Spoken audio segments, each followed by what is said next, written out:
కూర్చోండి అందరూ. అక్కడ కూర్చున్నా సరే, అక్కడ కూర్చోండి, వాళ్ళు కుర్చీలు వేసుకుని కూర్చోండి.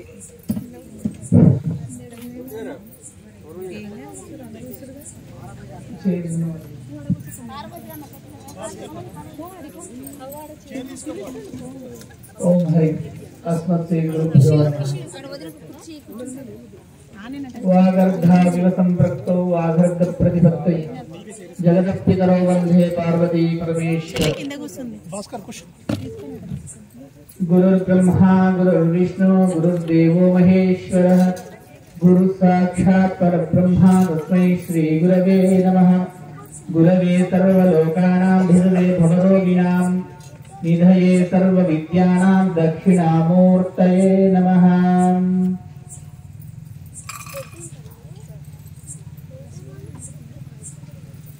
ఈరోజు మనము నిర్వహించుకుంటున్న ఈ ఉత్సవము 3 రోజులుగా నిర్వహణ చేసుకుంటున్నాం. ఈ కార్తీక మాసంలో అత్యంత పుణ్యకాలం. అందులో ఈరోజు శుక్రవారం, అందులో ఈరోజు మాస శివరాత్రి. ఈ మాస శివరాత్రి ప్రదోష కాలంలో మరియు రాత్రి కాలంలో మనమంతా పరమేశ్వరుడికి అభిషేకం చేసుకున్నాం. అదంతా పూర్వ జన్మాంతరాల్లో మనం చేసుకున్న పుణ్య విశేషం వల్ల ఈరోజు భగవంతుడు పరమేశ్వరుడు మనకి ఆ అవకాశాన్ని కల్పించాడు. మామూలుగానే మనము కార్తీక మాసంలో దీపాలు పెట్టుకుంటాము. అక్కడ శివకేశవుల్ని ఆరాధన చేస్తుంటాం. ఈ కార్తీక మాసంకి దామోదర మాసము అని పేరు. దామోదర మాసము ధామాన్ని ఉదయానికి కట్టివేయబడ్డాడు. ఎట్లంటే పరబ్రహ్మ స్వరూపుడు కృష్ణ పరమాత్మ పసిపిల్లవాడుగా ఉన్నప్పుడు తల్లి ఒక రోజు కట్టేసింది.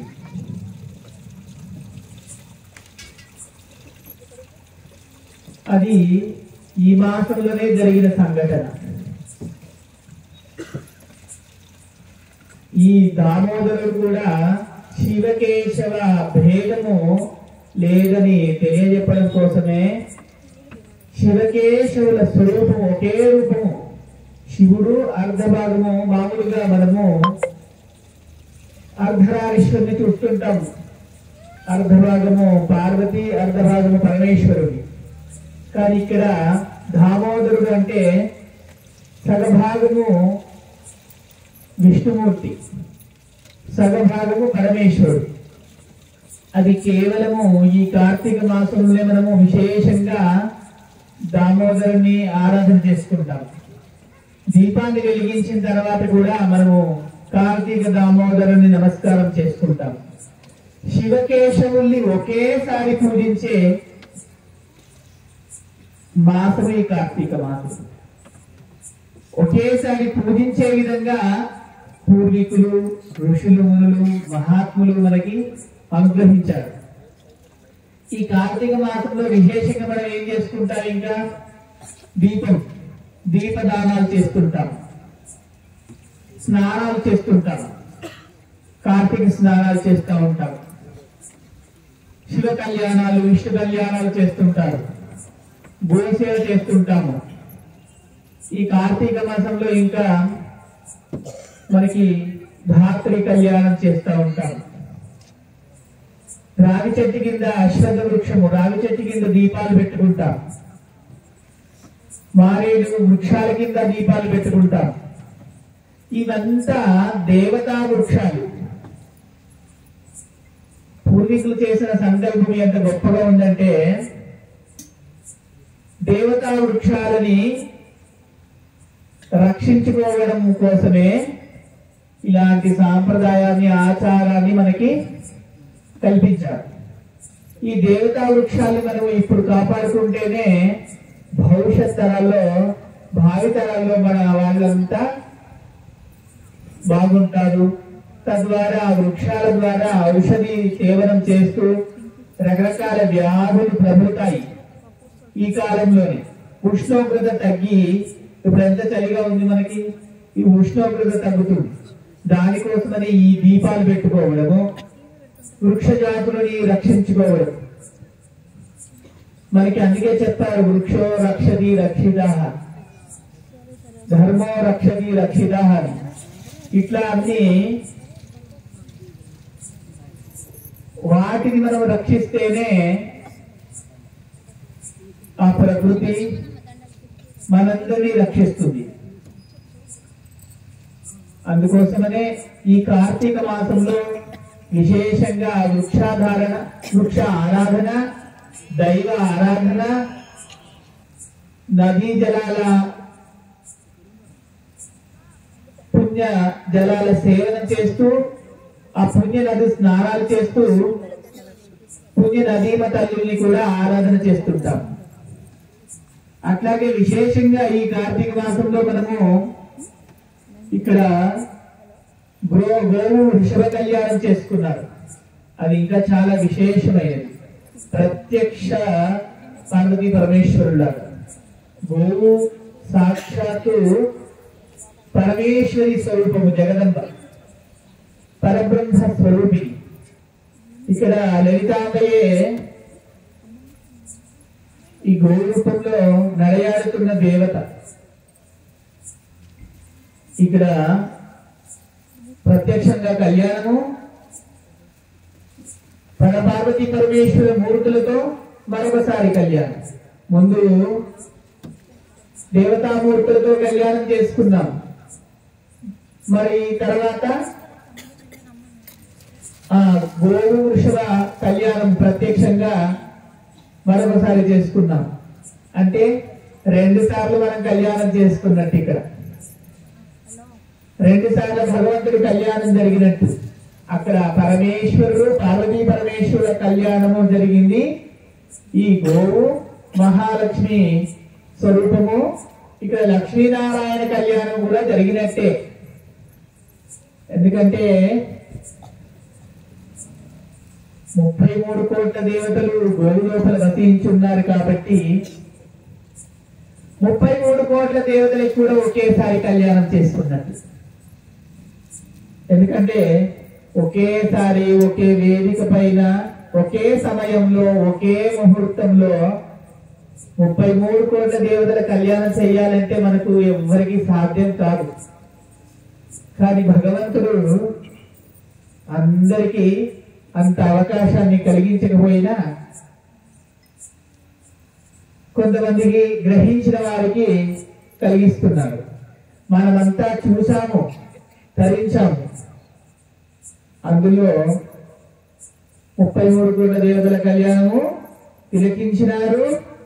మరియు స్వామివారికి రుద్ర నమక చమగములతో, అన్ని పుణ్య నదీ జలాలతో, పంచామృత అభిషేకము, సుగంధ ద్రవ్యములతో అభిషేకము చూసాం.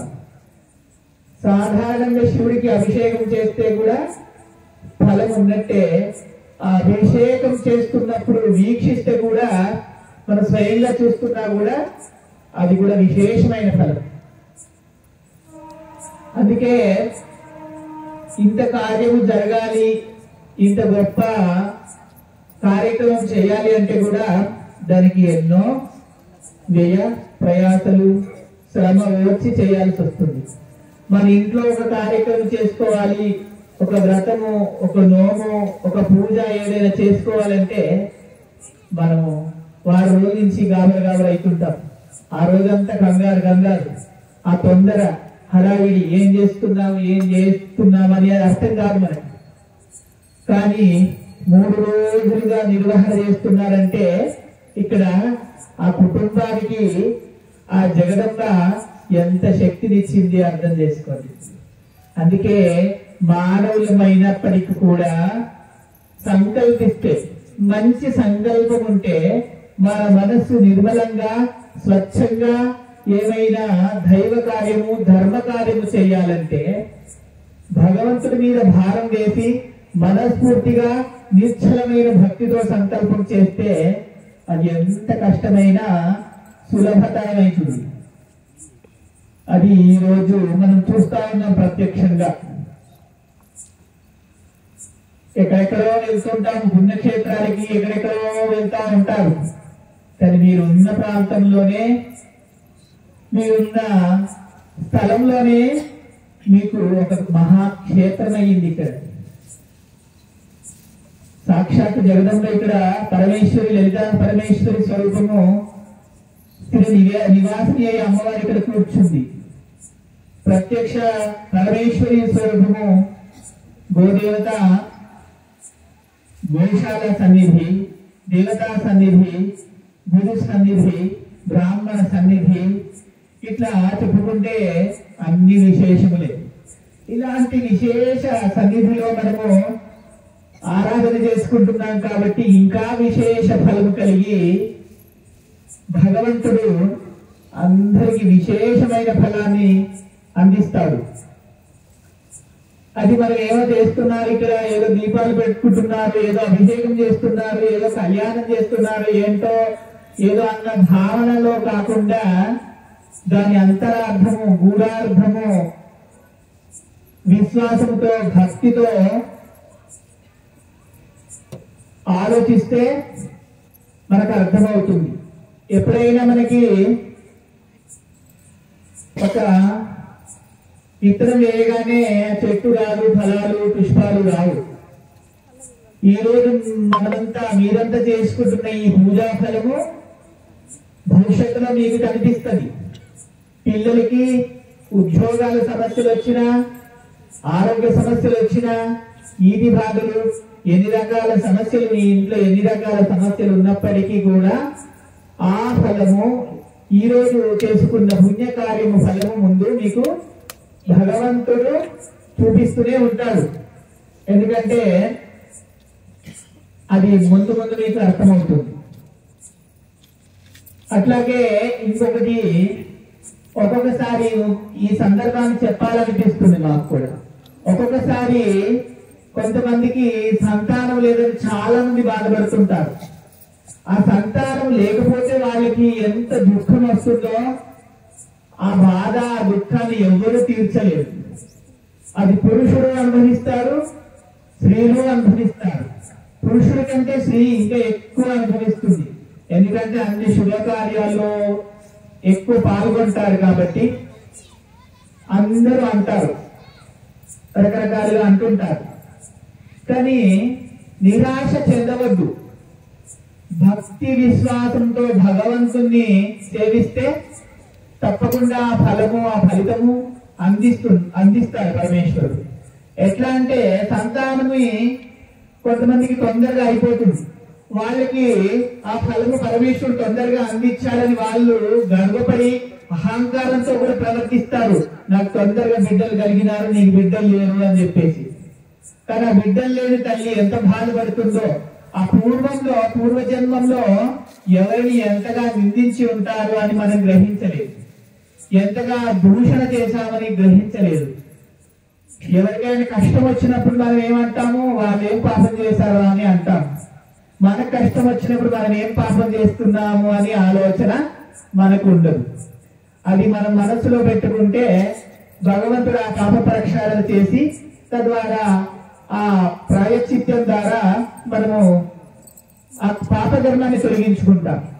ఇట్లా ఆ సంతానం లేని వాళ్ళకి ఏం చేస్తారు, సాధారణంగా ఇట్లాగే మనం దీపాలు పెట్టుకుంటాము, అన్ని వృక్ష దేవతల్ని పూజిస్తాము, నదీ స్నానాలు వెళ్తాము, పుణ్యక్షేత్రాలకు వెళ్తాము, గురువులను సందర్శిస్తాము, పండితులను సందర్శిస్తాము, అందరి సేవలు చేస్తుంటారు, పెద్దల సేవ చేస్తుంటారు.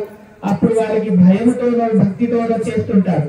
ఆ చేసిన తర్వాత చేసి చేసి చేసి వాళ్ళకి మంచి మంచి మహాత్ములు పుడతారు. ఆలస్యమైనందుకు మంచి గొప్ప గొప్ప మహాత్ములు, మహానుభావులు పుడతారు. ఆ తల్లి చేసిన పూజలకి అంత గొప్ప మహాత్ములు మహానుభావులు పుట్టడానికి గల కారణం ఏంటంటే విశేషమైన ఏదో కారణం ఉంటుంది కాబట్టి. అందుకోసమే ఎంతో మంది మహాత్ములు ఆ తల్లులు చేసిన పుణ్యం వల్ల, ఆ తల్లులు చేసిన పూజ వల్ల మన భారత భూమిలో ఎంతో గొప్ప గొప్ప సాధువులు, శంకర భగవత్పాదులు, గౌడపాదులు, అట్లాగా చెప్పుకుంటూ పోతే రామానుజాచార్యులు, మాధవాచార్యులు, అట్లా చెప్పుకుంటూ పోతే ఎంతో మంది మహాత్ములు, స్వామి వివేకానందుడు, రామకృష్ణ పరమహంస, అట్లాగా చెప్పుకుంటూ పోతే రమణ మహర్షి, అట్లాగా చెప్పుకుంటూ పోతే ఎంతో మంది మనం గుర్తించని వాళ్ళు కూడా ఉన్నారు. కొందరు కీర్తి ద్వారా గుర్తించగలుగుతారు కానీ కొందరు కీర్తి వాళ్ళకి ఆ కీర్తిని కూడా పట్టించుకోరు మహాత్ములు. అంత మహాత్ములు కూడా ఆ మాతృమూర్తులు చేసిన పూజా పుణ్యం వల్ల అట్లాంటి మహాత్ములు పుడతారు. అట్లా కొంత పండితుల ఇంట్లో కూడా అందరూ పండితులు కాలేరు, అందరూ గొప్ప భక్తులు కాలేరు. అది ఆ తల్లి చేసిన పుణ్యం వల్లే ఇట్లాంటి భక్తులు పుడతారు. ఇట్లాగా భగవంతుడి సేవ చేస్తుంటారు. మంచి ఒక పండితుడు కావాలన్నా, మంచి పామరుడు కావాలన్నా పూర్వము తల్లిదండ్రులు చేసిన పుణ్యం వల్లే ఇప్పుడు మనం చేస్తున్నాము. ఆ పూజ ఆ పుణ్యం కూడా ముందు మీ భవిష్యత్ తరాల పిల్లలకి, మీ తరతరాల వాళ్ళ పిల్లలకి ఆశీర్వాదం ఉంటుంది. అట్లాగే మనకి కాశీ కోటేశ్వర శర్మ ఈ 3 రోజులుగా ఇంత గొప్ప కార్యం చేస్తా ఉన్నారంటే ఆ పూర్వీకులు, వాళ్ళ కుటుంబము, పూర్వ పరంపర, ఆ పరంపరలో ఉన్న పరివారం ఎంత పూజలు చేస్తున్నారో. అందుకోసమే ముందు ఒక స్వామీజీ వచ్చి ఉన్నారు, ఆ తర్వాత ఇంకొక స్వామీజీ వచ్చి ఉన్నారు, మళ్ళీ ఇప్పుడు ఒక స్వామీజీ వచ్చారు. అంటే అది గురువుల సాన్నిధ్యము అంత గొప్పగా భగవంతుడు వీళ్ళకి అనుగ్రహించాడు. జగదంబ కూర్చుంది ఇక్కడ, సాక్షాత్ జగన్మాత. ఒక పుణ్యాత్ముడు పుట్టినప్పుడు పుణ్యకార్యాలే చేయిస్తాడు.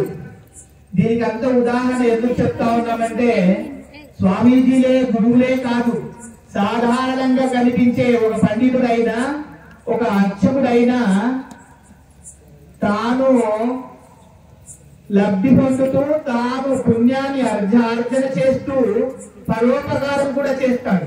పరులకు కూడా ఆ పుణ్యాన్ని కలిగిస్తా ఉన్నాడు. చూడండి, ఇది విశేషంగా మనం అందరం చేయలేము. ఒక ఆలయం కట్టాలన్నా ఈ రోజు చేసుకుంటున్న 3 రోజుల కార్యక్రమము త్రిరాత్రులు 3 రోజులు చేస్తున్న ఈ కార్యక్రమం ఇది విశేషంగా ఈ రోజు మహాశివరాత్రితో ముగుస్తోంది. అండ్ మరియు ఈ మాసం కూడా, కార్తీక మాసం కూడా చివరి దశలో ఉంది. ఈ కార్తీక మాసం చేయలేని పూజ అంతా ఇప్పుడు చేస్తున్నారు. ఆ అవకాశము భగవంతుడు వీరి ద్వారా మీకు కల్పించాడు. అవకాశము వాళ్ళ ద్వారా గురువుల దర్శనం అయ్యింది. పార్వతీ పరమేశ్వరుల కళ్యాణము ప్రత్యక్షంగా చూసుకున్నాము. లక్ష్మీనారాయణ కళ్యాణం కూడా గోవుల రూపంలో చూసుకున్నాం. ఇంత విశేషమంతా వాళ్ళకున్న భక్తి, నిశ్చల భక్తి, విశ్వాసం, భగవంతుడి మీద నమ్మకము ఈ రోజు ఈ కార్యక్రమం చేయగలుగుతున్నారు. అది ఇట్లాగే ప్రతి సంవత్సరము దినదిన అభివృద్ధి జరిగి ఇలాగే కోటి దీపోత్సవాలు జరుపుకుంటూ ఇలాగే ధర్మాన్ని ఉద్ధరించాలని, ఇంకా కొంతమంది ధార్మికుల్ని తయారు చేయాలని ఆ పార్వతీ పరమేశ్వరుల్ని, లక్ష్మీనారాయణుల్ని, మా గురుదేవులని స్మరణ చేస్తూ అందరికీ నారాయణ స్మరణ పూర్వక ఆశీర్వాదములు, మంగళ ఆశీర్వాదాలు.